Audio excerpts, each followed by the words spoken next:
عربی زبان کے اندر توفیق یوفق یوفق توفیقا سے ہے، اور اس کا مطلب ہے الہام کرنا۔ اللہ عز و جلال جس کو توفیق دیتے ہیں اس کی عقل و دانش میں خیر کی باتیں ڈالتے رہتے ہیں۔ ہر بندے کی سوچ میں خیر کی بات نہیں آتی۔ توفیق کا مطلب درست کرنا اور اصلاح کرنا بھی ہے۔ جس کو اللہ توفیق دے دے اس کی باتیں خود بخود درست ہوتی جاتی ہیں، اس کی فکر کی اصلاح ہونا شروع ہو جاتی ہے۔ توفیق کا تیسرا معنی موافق ہونا۔ انسان رب کی مرضی کے موافق پھر چلتا ہے جب اسے توفیق ملتی ہے۔ یہ کیسے ہو سکتا ہے؟ ہو موفق اور وہ نماز نہ پڑھے، ہو موفق توفیق رب دے پھر قرآن سے محبت نہ ہو موفق پھر اس سے اللہ کے رسول کا منہج پسند نہ ہو موفق اس کے سینے میں مسلمانوں کی خیر خواہی نہ ہو موفق اور معاشرے کے اندر برائی کو دور کرنے کی تڑپ نہ ہو۔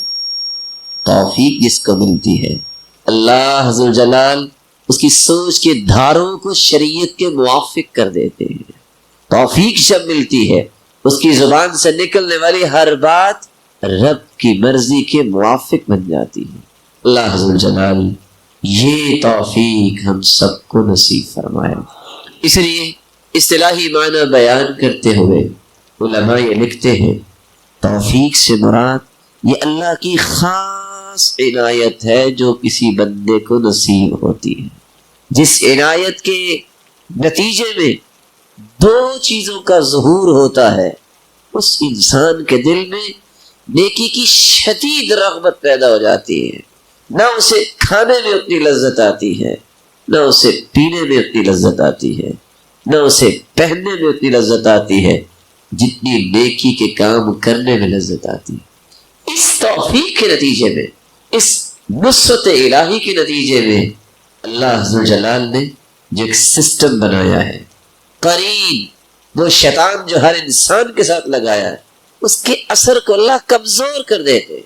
شیطان ہے ساتھ لیکن بے اثر کمزور ہو جاتا ہے، اس کو ڈی ٹریک نہیں کرتا، کرنے کی کوشش کرتا ہے، یہ ذکر کر کے اپنے آپ کو ایک مضبوط قلعے میں لے جاتا ہے۔ باہر کھڑا کیا کرے گا؟ اگر غصہ آئے ذکر کرتا ہے، جھٹک دیتا ہے، دور کھڑا کیا کرے گا؟ توفیق جب ملتی ہے تو انسان کے دل میں خیر اور بھلائی کی رغبت زور پکڑتی ہے۔ اور سچ کہا سفیان ثوری نے، میں 20 سال تک اپنے آپ کو کھینچتا رہا آؤ خیر کی طرف، پھر اللہ عز و جلال نے مجھ پہ ایسی رحمت نازل کی، اگلے 20 سال دل مجھے کھینچتا تھا اٹھو بیٹھے کیوں ہو کو نیکی کا کام کرو۔ 20 سال میں نے اپنی نیت کو اس طرح کیا کہ میں نے کرنا ہے کام، میں نے تہجد پڑھنی ہے، میں نے قرآن پڑھنا ہے۔ 20 سال کے بعد نیت کو اللہ نے اتنا پسند کر لیا، میں سویا ہوتا، آنکھ کھلتی، دل کے اندر بے قراری ہوتی، کیوں لیٹے ہو؟ وقد شمر المشمرون، وہ دیکھو لوگ کھڑے ہیں جنت کی امید میں، تہجد میں، تم سوئے ہوئے ہو، اٹھو۔ مجھے دل کھینچتا، مجھے نیت کھینچتی، کیا کر رہے ہو؟ تم نے کیا قیامت کے لیے کیا ہے؟ انسان جب اللہ کے حوالے اپنے آپ کو کر دیتا ہے پھر اللہ عز و جلال شیطانی قوتوں کو کمزور کر دیتے ہیں اور روحانی قوتوں کو مضبوط کر دیتے ہیں۔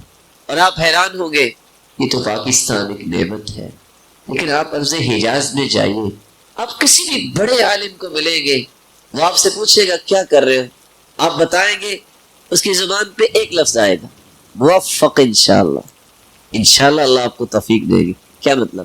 اس سے بڑی دعا ہے ہی کوئی نہیں کہ اللہ کسی کو توفیق سے نوازے۔